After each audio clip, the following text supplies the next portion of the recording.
Hello everyone. I'm so glad you have joined me today. I love sharing my ideas with you and I hope I inspire you with today's creation.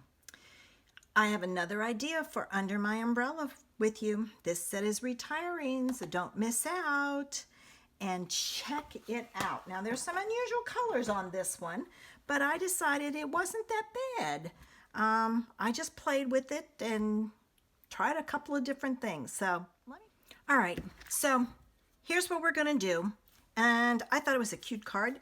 So let's get started and I'll show you how. All right, first thing you need is a piece of white.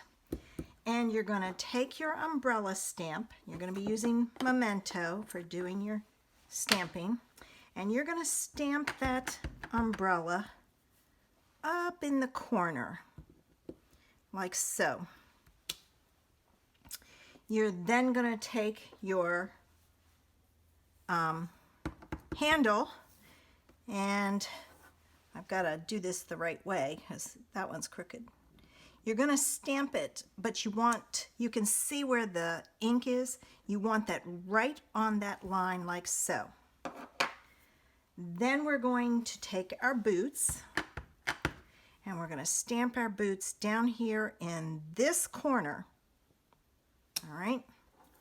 We're using the larger flower cluster and it goes over here, so you're kind of doing like a rectangle, and I stamped it. And then I want my no matter the weather, we're friends forever. I missed a section. All right, now it's time to color. Well, no, before that, we're gonna take and we're gonna add some flowers to our umbrella, and I'm using the small one and stamping that there. I took the umbrella and I stamped it on a Post-it note, and I'm going to add that to my umbrella so that I get part of that flower, like so. And then I'm going to do the same thing. I'm going to move it to this side, and I'm putting it right on that line, and I'm going to stamp that flower there so it looks like it's going around to the back. To do the boots, I just use the edge of the Post-it note and I put it right on that line, and again I stamped it on there like so. All right, I can get rid of my black and wipe my hands off so I don't get it on my card. First thing I'm going to do is I'm going to color in my flowers, and I chose to use Petal Pink and Mango Melody. So I'm going to color in real quick these. This one is, I think, the Petal Pink, and this one is the Petal Pink.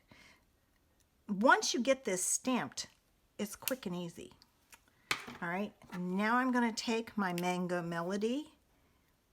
Oops, I missed one. That little tiny piece right there. There we go. And I'm going to color the center of the big ones. And if there's a little one, I colored it. And I'm going to color the center and then come down here. And I didn't color, I left the center white on these. And barely see it there. Oh no, I colored this one the white, or the mango. All right, so I've got it colored. Now I pulled in my Stampin' Blends, and these are Purple Posy. So the first thing I did was I used the brush end and I quickly colored in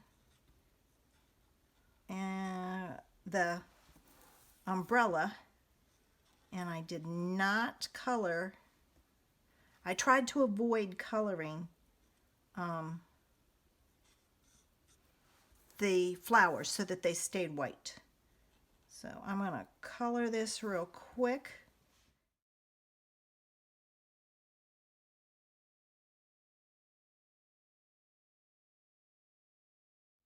And I'm not the world's best with the blends, but I have fun playing with it. All right, so now I've got that colored, and I'm going to color the boots. So I'm going to come down here.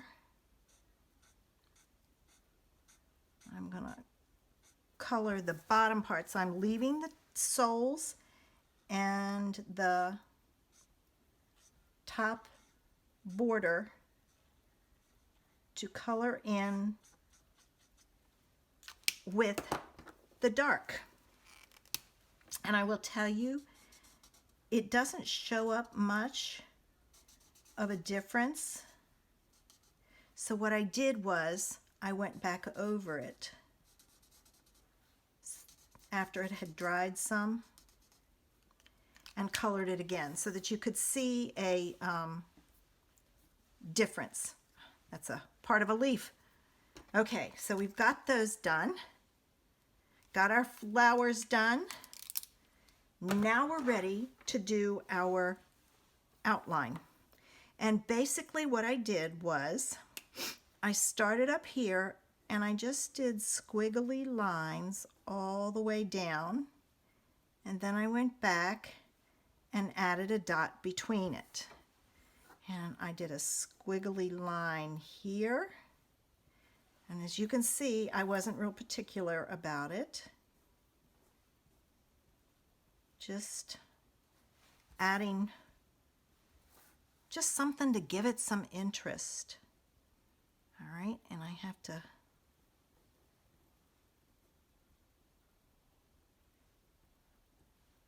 I'm going to make that a squiggly line like so.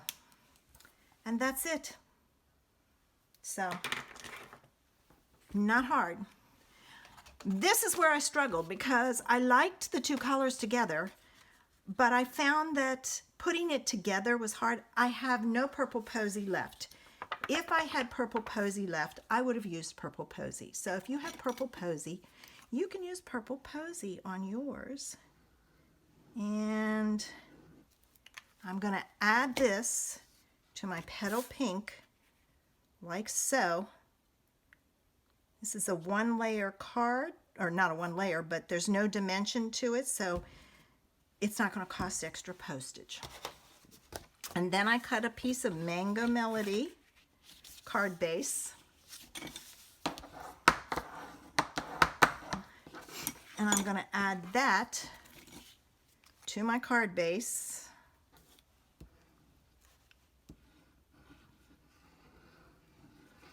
Sometimes that glue just doesn't want to come out. Do you have days like that? All right. So that you really don't see the petal pink behind it, but it is definitely a bright card, but on a rainy day, you need a bright card. And then I did the boots on the inside and on the envelope. Now the envelope looks blurry, but it's because of the paper. Copics don't, blends don't like that. I hope you enjoy. Oh, you know what? I didn't add. I totally forgot. I saw it sitting there. Balmy Blue. And what you're going to do is you're going to take a scrap paper and you're going to add your raindrops, but I off-stamped them because I wanted them, but I didn't want them large. And when I got down here, I took and I covered up that so it didn't interfere with my word. All right, now we have our raindrops on there. So, I hope you've enjoyed today's card. I hope you're enjoying the ideas that I've shared with you with sets that are retiring. If you do not have a demonstrator and you're interested in the retiring list, send me a message and I will gladly send you the list so that you can get anything that you want before it goes. Have a great day.